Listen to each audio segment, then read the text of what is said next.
All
right, hello everybody. Welcome. We got a bunch of people on here. Great. So, just a little house. We're joined today by Larissa Steffen. We're very excited to have her. But everyone, if you guys start commenting, I want to see your comments. Want to make this interactive. So, thank Larissa for being here. Tell us where you're from. Give us a little info so we know who's on here watching. I already see Gene and Jim and Lance. So great. Glad you guys could attend here. All right. A lot of reasons I'm excited about today. We were actually trying to get Larissa was supposed to join us 2 weeks ago, but we had the summit that day. We forgot about that. So we've been delayed. We've been excited. This has been in the works for a little bit, so we're very excited. All right, cool. Raleigh, Jim. I didn't know you were in Raleigh. Very nice. Not too far away. Santa Cruz. Gene Bond down here. Hey, Gene. All right, Chicago, Florida, all over. All right, cool. All right, well, welcome. So, Larissa, where are you at in the world today? I am in Idaho Falls, Idaho. Idaho. Awesome. All right, I didn't see any other Idaho's come. I'm in North Charlotte, North Carolina, so we're well represented. Chicago, Ontario, all over the place here. So, Larissa, you have a very, the reason I'm excited about this, you have a unique story, a unique entrance into the industry, and then you're attacking, our shift program and the things that we do inside of it and inside of advisors in a unique way as well, and kind of put some things together. So I think it'd be really interesting for people to see kind of the layers you can do and the results you can achieve through doing that. So let's just first learn a little bit about you. What's your background? You always wanted to be a financial advisor? No, I actually started out in the psychology field. I was working as a behavior interventionist, and I worked for this behavioral health company for a lot of my career. And then I just started to learn more about the psychology of money and behavioral finance, and really started to realize that that was a place I could come in and make a large difference and make an impact in people's lives and really help people get ahead and learn the things that they kind of need to know and get in that right mindset. Okay, very cool. And so, I mean, at some point you decided finance might be the right path. So was there a triggering event? Was there something that kind of led you down that, or what was it that said, "Hey, this I might make a little change here"? I mean, I'm an entrepreneur at spirit, so I've been starting businesses, I've had side hustles.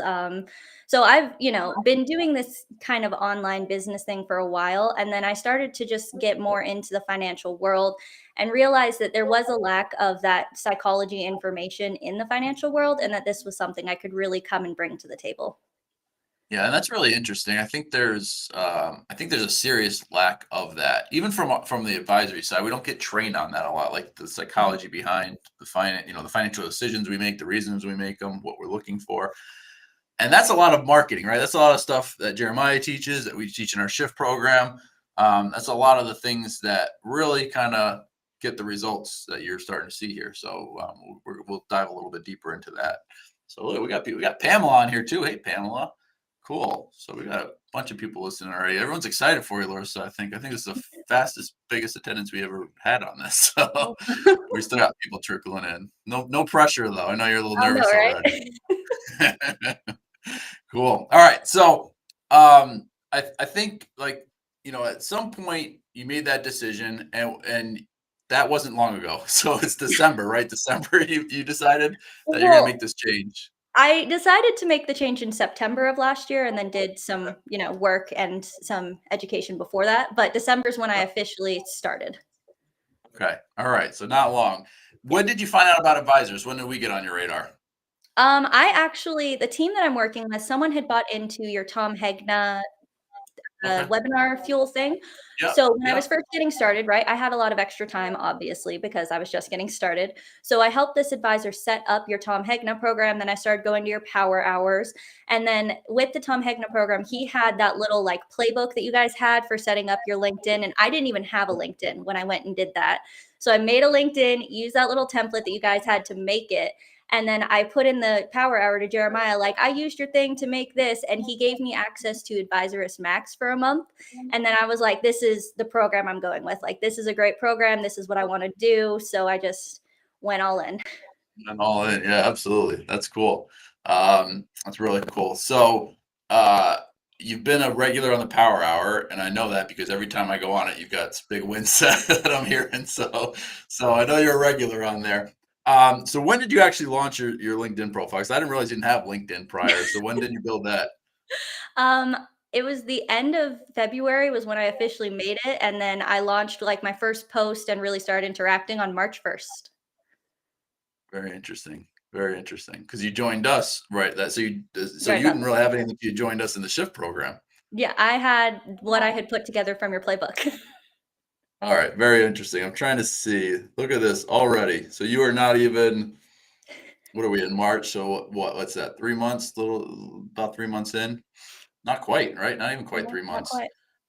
And you have 1,100 followers and 500 plus connections already. You look like a pro on here. Very cool. All right. So what do we learn from this? Everyone watching, what do we learn from this? You too can do it, right? It's not science, rocket science here. Very cool. I didn't realize that. That's very cool. So you decided to, so you joined Advisors Max, which is, I coach on there. We got great coaches, Lloyd, Eve, who was coaching on it as well. So and Sky, don't let me forget Sky. Um, so at what point, what'd you get out of that kind of got you thinking this was the right thing? This is where I want to go.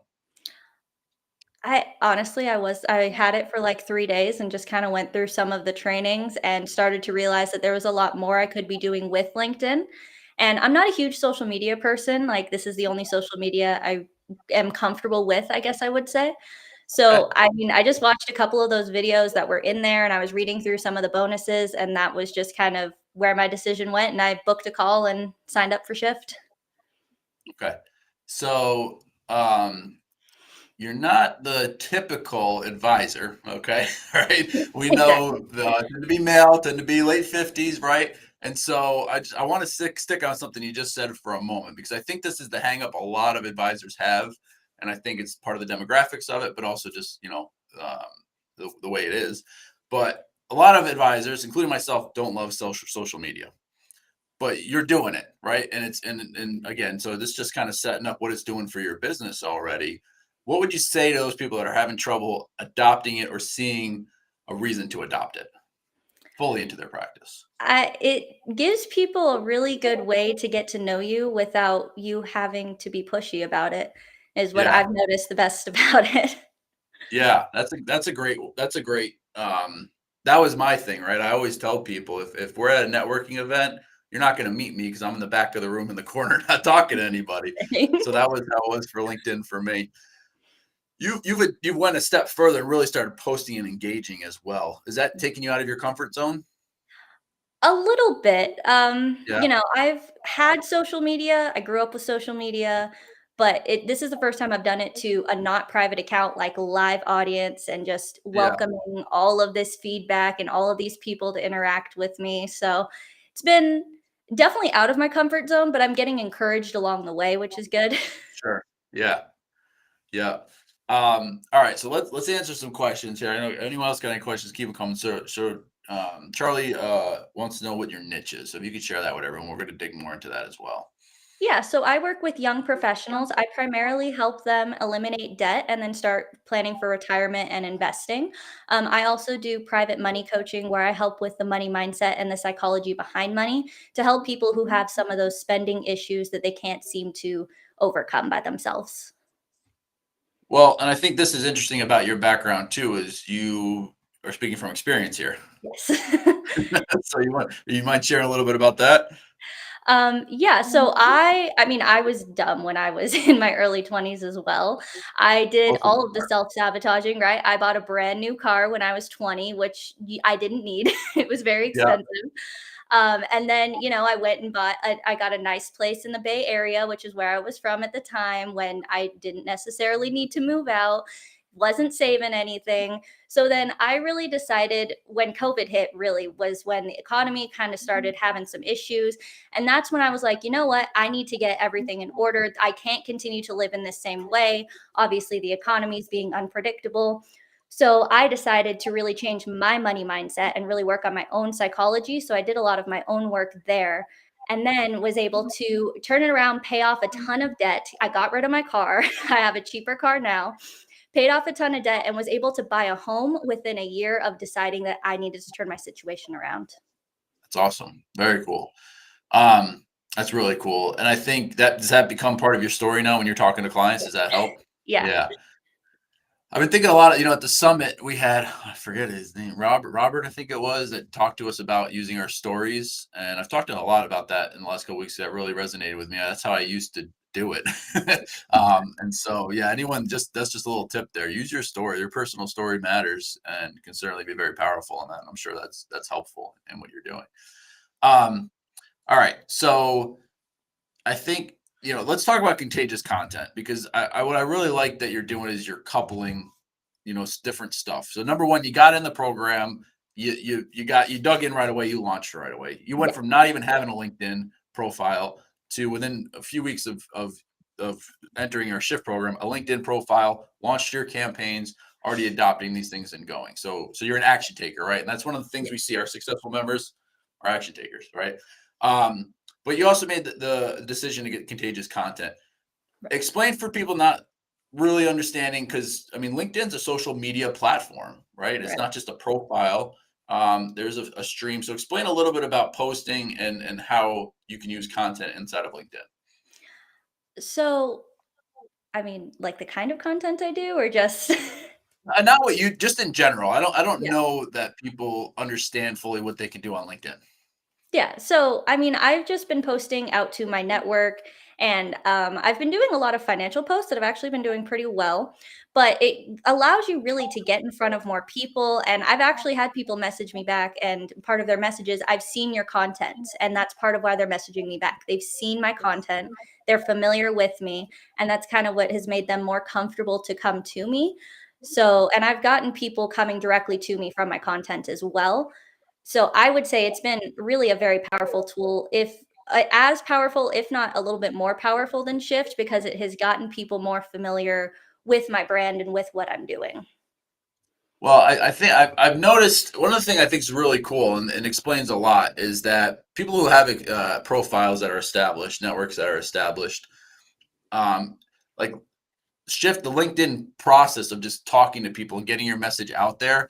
It's very proactive, right? Posting is very reactive, but when you go viral like you have, and part of contagious content is going making your post go viral so people see it, they start to recognize you. So it accelerates that familiarity with your name, with what you do, who you are, and you can see how this is why really one of the big reasons we wanted to get you on here to share, because you can see when you're coupling your content, which people are seeing and is popping up. And so let me share real quick.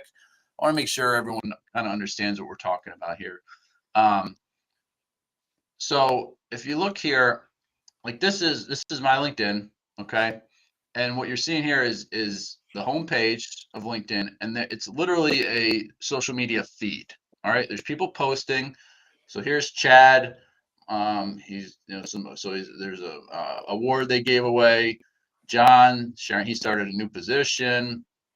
Better agency that I put an ad in here. So it looks a lot like your Facebook feed, a social media feed. And as you can see, as we're scrolling through here, let's see, Denise got 89 reactions, 15 comments. Let's see, TDK 120, Matthew here 26,000. All right, so those are some of the numbers you're familiar with, Larissa. 26,000 people saw it, interacted with this post. They saw it, right? Trying to look for someone that doesn't have a lot. Here's one, 8, right?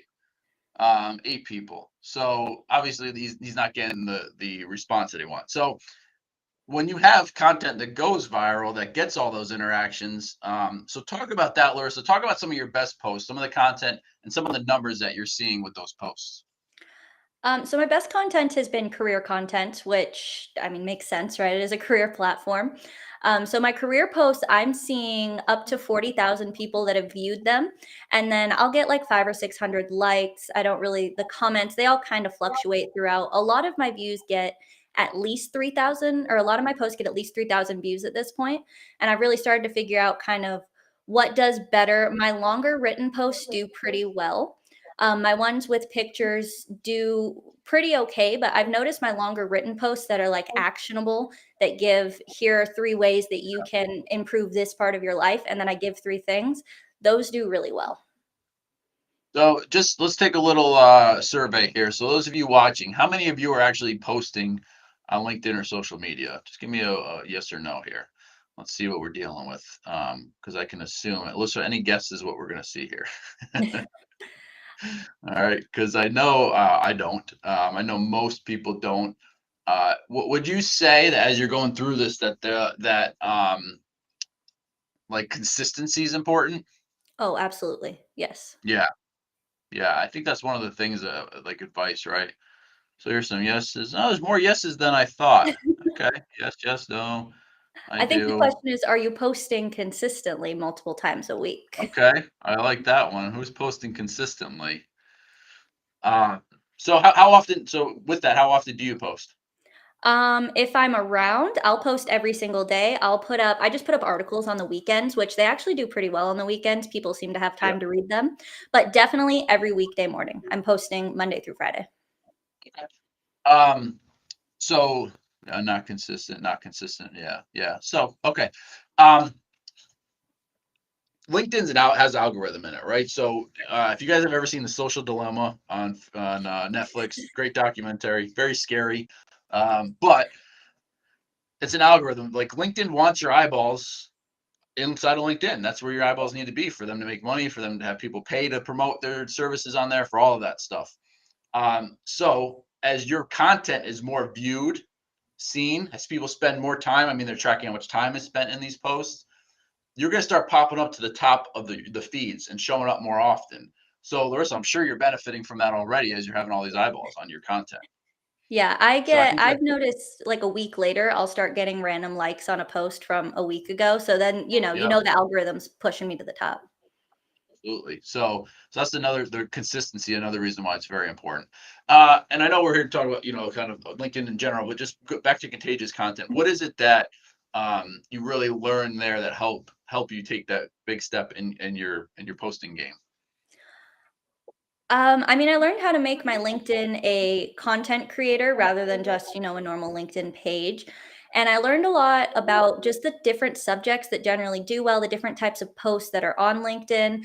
I would say at most, it gave me a lot of confidence to say, I know what is going on LinkedIn, and I can go ahead and start posting and know that I'm not going to be outside of my niche, or that I'm not going to be upsetting LinkedIn in any way through these posts. I kind of know what works, what doesn't.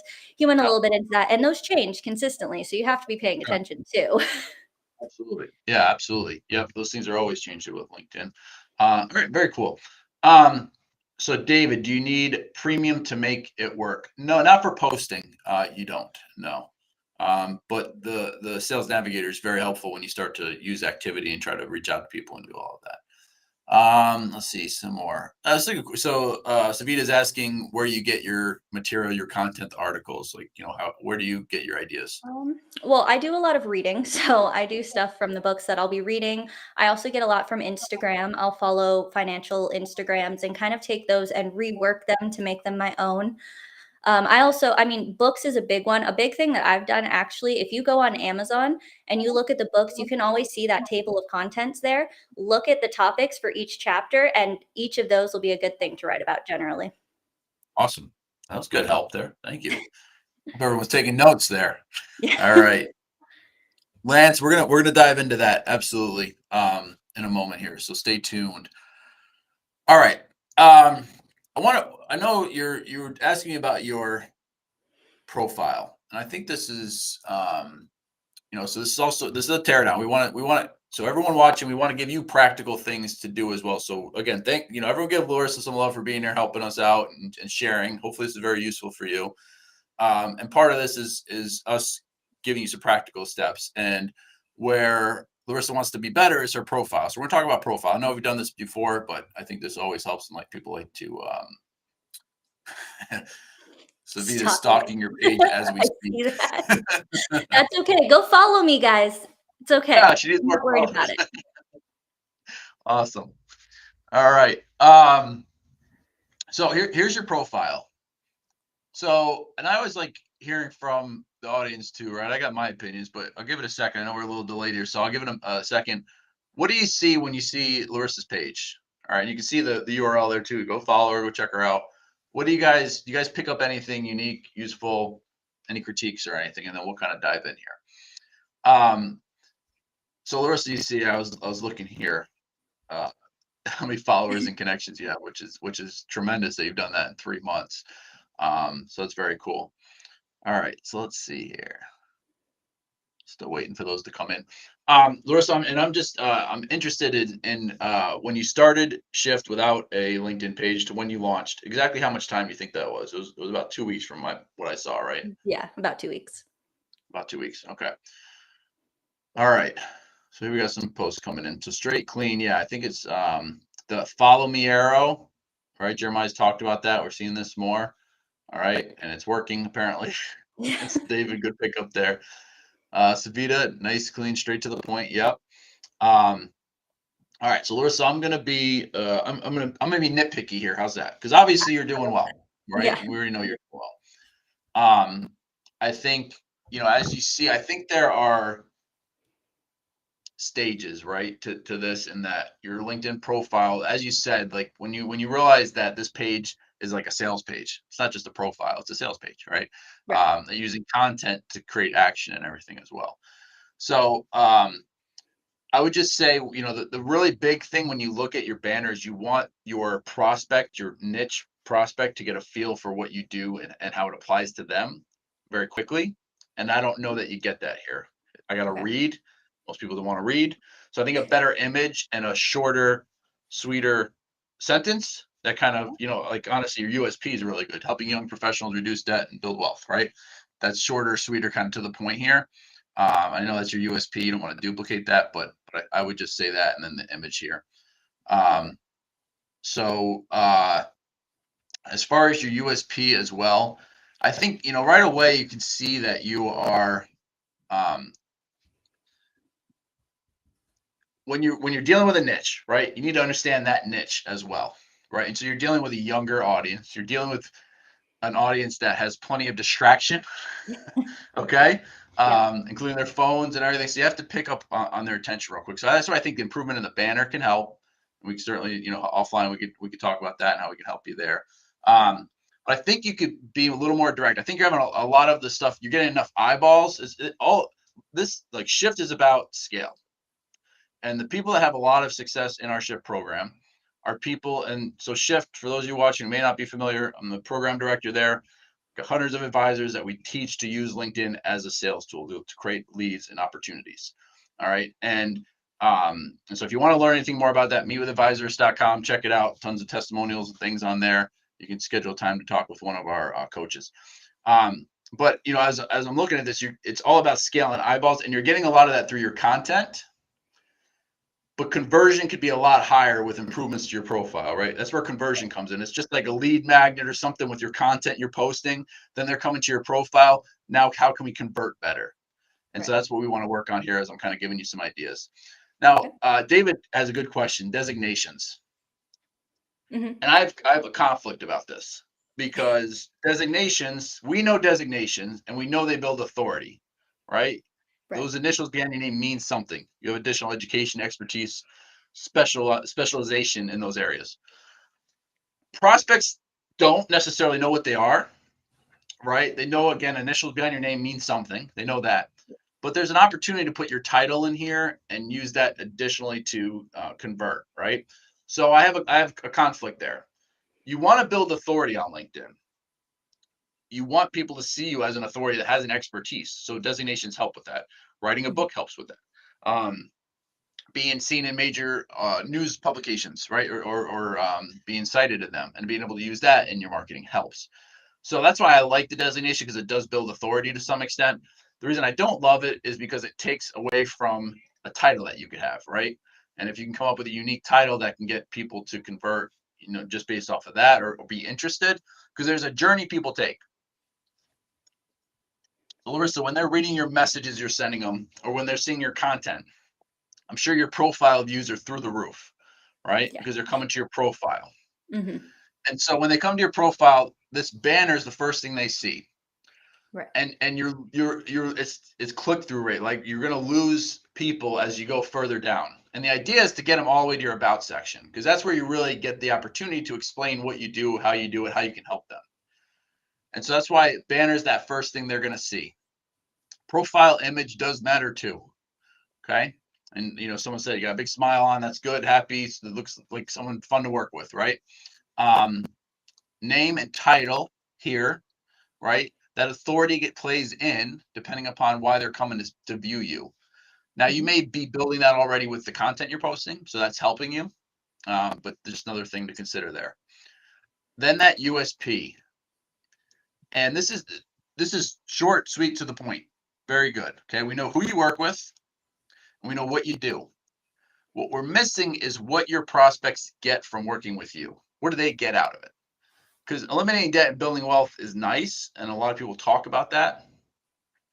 But that's not what they want, right? They want to eliminate debt so they have more money to go to different events, go to sports events, put their kids in college, whatever that is, right? There's something they're seeking with those two things you're able to do for them. So there's some emotional piece there I think you can add that really helps kind of button up that USP and create a little urgency. Okay. Um, and then I'm coming down here, like, you get to see featured posts, like all these things are really important. See all the comments, the likes, the different topics you're posting about. It's awesome. The activity that you have is all right here. When you're posting, they see all of that. And now here to your about section. I was reading this prior, and I really liked this. So this is something that's become more important recently with COVID, right? And we're kind of coming out of that a little bit, so it's not as big. But with your market, I'm sure it's huge, right? No one wants to Yeah. come to an office anymore. Yeah. No. So I think the fact you led with that speaks to you knowing your market, right? Your niche. That's probably a really big one with them. And if they're consuming your content, they're probably on their phone a lot. Like, you kind of can start to put the pieces together to see why you're having success, right? Right. Then you're talking about how you help them. And I like this if that's your goal. I think that's really, that you could even add that to your USP up top, Okay. because it's what they want, right? I think that's really good. And then you kind of just tell them what you do. Take them from worried to wealthy. That's awesome. And then explain everything. So I think this is really strong. I think this is good. And I think we can make a couple tweaks up here to convert better to get them down there. Make Okay. sense? It All does. right, I'm gonna go Yes. ahead and answer another couple questions. And see here. So, Sabina, that's a good point. Is it intimidating? I don't. It could be. That's an interesting point. I don't know. I guess that's an opinion. Could having a bunch of initials after your name be intimidating to somebody? It's too Not much if to they're looking talk to for the best. you. You're not worth their time. Maybe. I don't know. I never thought of that. Devon, hey, all right. So I think a couple people are asking what ABFP means. Accredited behavioral finance professional. And if you go down, I do have my accreditations on my page as well. So people Right can there. kind of Yeah. see what they mean. Cool. Very cool. That was an interesting one. Yeah. Very nice. And let's see. Yeah, David, you're right on the USP. What do you think about videos? Do you do a lot of videos in your content, Larissa? I actually started a YouTube channel that I shut down because it was just too draining. So I haven't done any videos. I am going to start. I'm actually booked for quite a few podcasts coming up in the next few months. I'm going to start kind of sharing those there, and I think that's how I'm going to get my personality onto my page. Cool. Very cool. Um, so let's talk about that for a moment. Because you said that you just got off a 15-minute chat, right? So you just got an appointment Yep, from LinkedIn. that I did. I mean, just right before we got on this call, you said, "Hey, just got off one." Tell us what happened on that. So I was speaking with someone who runs a nonprofit organization out of the San Francisco Bay Area that works with young professionals of a lower income demographic and in rougher neighborhoods. And they asked me to put together a presentation and to potentially speak for one of their events on behavioral psychology or on the psychology of money and behavioral finance. Yeah. And those of you who have listened to me enough know I preach this and harp on it. The ancillary things that start to happen by utilizing LinkedIn and starting, it's networking. We're just networking, right? We're connecting with people like-minded, and there's opportunity everywhere. And I think that's one of the cool things. Larissa, you see that? You're already on a lot of podcasts. I know that opportunity came from LinkedIn. Did a lot of those other opportunities come from your connections and interactions from LinkedIn? I actually signed up for a podcasting service only because I knew that was a really great way that I could kind of have a conversation with someone else that could be shared with my audience. And you'll see those things will keep kind of happening. You can even start seeking out those people in here. So it works really well that way. All right. I work with people in Canada. Is it important to add that in my about section? So be a good question. Nah, it could be, depending upon your niche, right? If you're primarily in Canada and that the people of Canada and that's what you're working with, potentially, they're gonna see that. Like you can see, oh, I stopped sharing. Let me share Larissa's page one more time here. So you'll see actually here, like people know where you're at. They can look at that. So it's already there. I don't think it's super important. Um,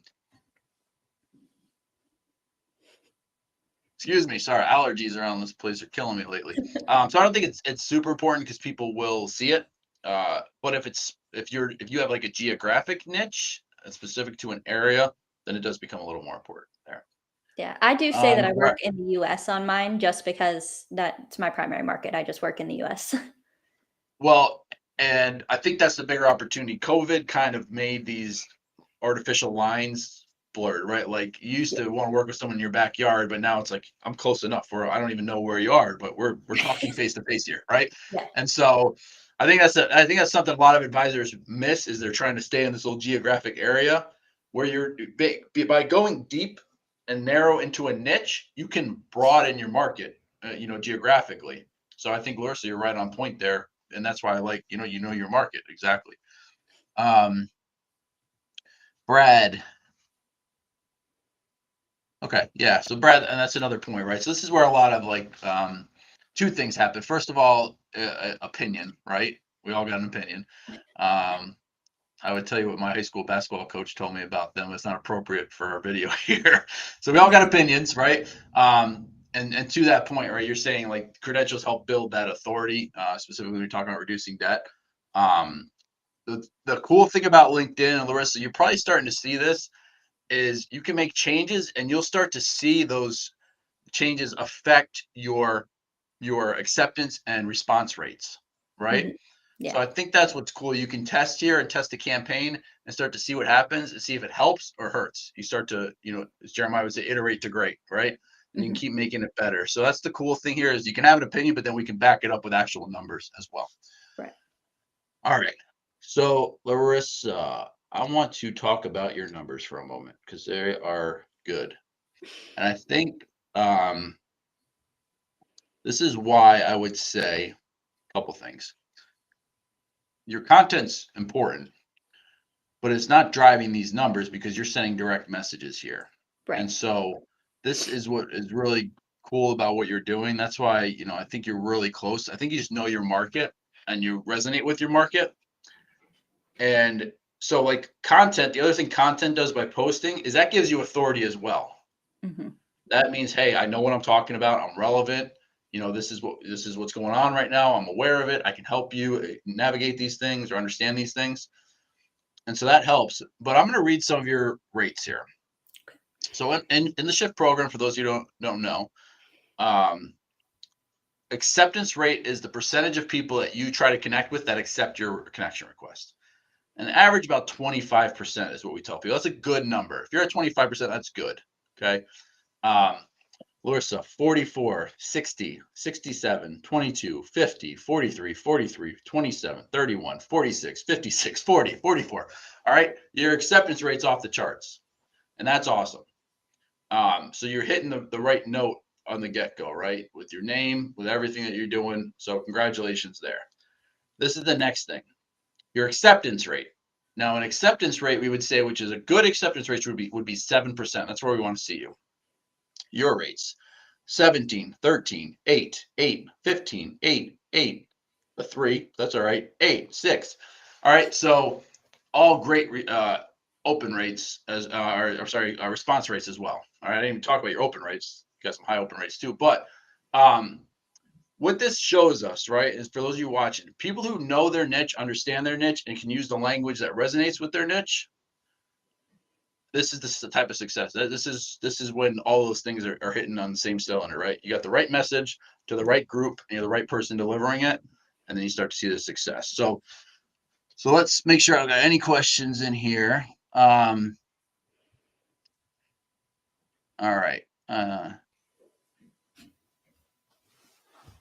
All right, this is a good question, Cal. So Callie's asking a good question here. I don't know if you saw that. So I based did. on your age, all right, you do people question your credentials or your professional like credibility as a result of that?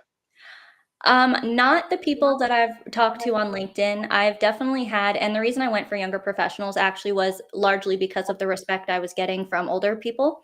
So I'm going for younger people because they trust that I do have that credibility. I mean, I worked my ass off to get here, right? Like I've studied, I know what I'm doing. I have a great team behind me as well. So when I do come across things that I'm not entirely familiar with, I work with my team so that I can be familiar with it.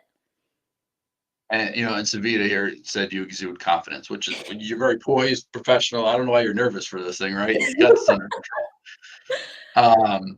So yeah, I think the other thing, and not just being young. I mean, I dealt with that at a point in my career as well. We all have, but there's different things, and the best thing to always do is to own that, right? So I would tell anybody that's having those problems, own that, even in your about section, whatever it is.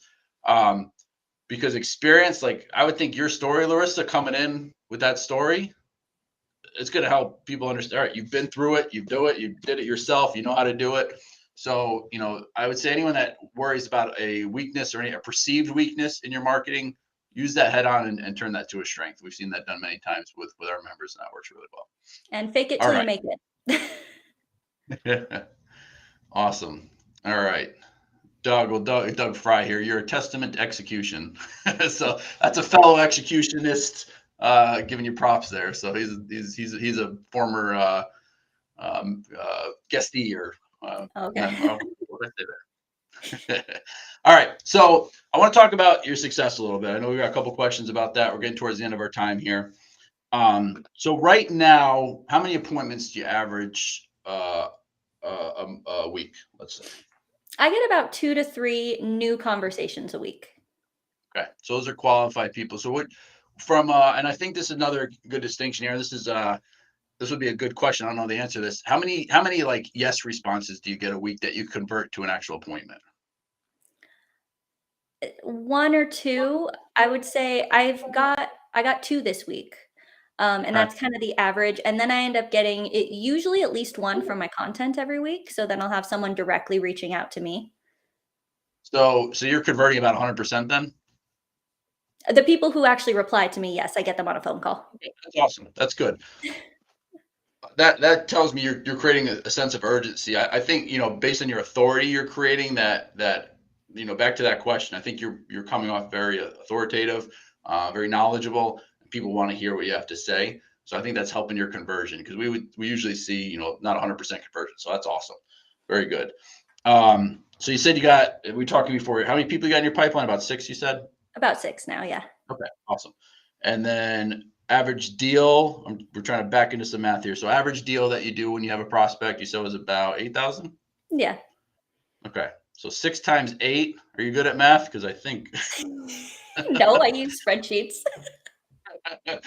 I think about 48,000 in pipeline. So that's awesome, right? And so that's a good number to have this early on in what you're doing. So congratulations. That's awesome. And I know you got a lot of stuff in the works. I know Elena, who's your CSM with us, she keeps telling me she's got so much stuff going on. Like it's coming. Like every week I get a new update about all the stuff you got going on. So that's awesome. All right. Larissa, thanks for joining us. We've got another question or two, and I just want to give everyone a chance here. So give Larissa some love. Thank her. Are there any last questions for her? And Larissa, one of the things I'd like to just ask you in closing here to leave with our members is you went from not even in the business, Yeah. right, to Right. deciding you would be in the business within what, 3 months, getting licensed and getting in, Mhm. right? Yep. Within 2 months of that, joining joining us, right? Getting your marketing in line, getting your LinkedIn in line, content where you're getting thousands and thousands of views a week, multiple appointments a week. What would you say to people that are watching that are sitting there like, what do I do? Should I do this? Should I do that? Like, what would you say to anyone just kind of sitting on the fence or trying to decide where should they go? Just take action. Even if it's the wrong action, you should learn something from it. I've started multiple side hustles that I no longer utilize because they did not work out in the way that I wanted them to. So I will say that there are many failures in my past that have led me to where I am now. Yeah, awesome. I think we all have those, but yeah, I mean, action. Uh, that action is so important, and the continued action, right? Yeah. We've had members on here, and I know I try to do a balance here. I try to show members I have quick success, like you having great early success. I mean, real early success. I told Larissa before we got on here, it took me 12 years to start doing these things in my practice. So she's a little smarter than I am, but um, we had people that take 6 months. We had a guest, Jason Kennedy, on Summit. That took almost a year for him to kind of figure out all the pieces and putting them together. So you've done really well kind of figuring them out. So yeah, Paula, I like that. No failures, Yeah. only learning opportunities. Absolutely. Awesome. As long as Well, you're Larissa, learning from thanks. your failures. Yeah. Yeah. Well, that's the key, right? You make that failure, you got to learn from it, or else it is definitely a failure at that point. Yeah. At least learn from it, right? All right. Well, Larissa, any last words or anything for everybody that's watching? No, thank you all for watching. I see I got a couple more followers, so I'm excited to interact with y'all. It's ticking up here. Yeah. Yeah. Well, thanks everyone for watching. This one of our, one of our best attended and most quickly attended. So I know everyone's excited to hear from Melissa. The name's familiar because everyone on the power hours hearing your name every week. I know. So that's awesome. Check out meetwithadvisors.com if you guys want to learn more about our programs. You talk with one of our coaches, no obligation, no cost to do that. Plenty of testimonials and everything on there. Larissa, I can't thank you enough. I've been excited for this for a while. Been a little while in making, and we hope to continue to get updates from you and be able to share your successes with everybody. Yeah, thank you so much for having me, and thank you everyone who came to watch. Awesome. All right. Thanks, everybody. Bye bye.